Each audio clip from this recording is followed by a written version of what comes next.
গতকালকে আমরা যে 63 পিস প্রোডাক্ট নিয়ে গেছিলাম ওই জায়গা থেকে আপনার 29 পিস প্রোডাক্ট সেল হয়ে গেছে। যদিও কালকে সেল করতে পারিনি ওইভাবে, কালকে প্রচণ্ড বৃষ্টি ছিল, মানে একটু পরে মানে বৃষ্টি আসতেছিল, মানে বসতেই পারিনি ঠিক করে কালকে। যদিও তারপর আলহামদুলিল্লাহ আমাদের মোটামুটি ভালো সেলস হয়েছে। আমরা হচ্ছে একটা বারান্দা গাড়ি আর কি সেলস করছিলাম, ওই জায়গায় আমাদের ভালো সেলস হয়েছিল।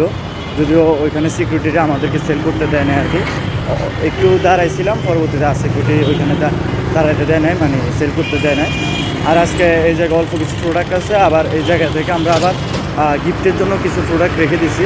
ইনশাল্লাহ আমরা চেষ্টা করবো এগুলা গিফট দিয়ে দেওয়ার জন্য আপনাদেরকে। এগুলা আমাদের ফলোয়ারদের মাঝে যে গিফটটা দেওয়ার কথা ছিল ওটা আমাদের চ্যালেঞ্জ কমপ্লিট হয় না, যার কারণে তাদেরকে দিতে পারতেছি না।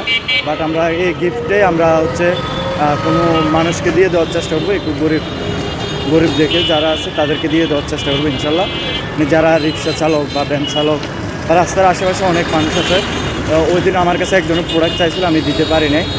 ওর সাইজের প্রোডাক্ট আর কি আমার কাছে ওইভাবে মিল ছিল না, যার কারণে ওই দিন দিতে পারি না। এর মধ্যে দেখি আমরা আপনাদেরকে যে গিফটটা দেওয়ার কথা ছিল তাদেরকে ইনশাল্লাহ দিয়ে দেওয়ার চেষ্টা করবো। আর আজকে এখানে অল্প কিছু প্রোডাক্ট আছে, আশা করি ইনশাল্লাহ এই প্রোডাক্টগুলো সেলস হয়ে যাবে।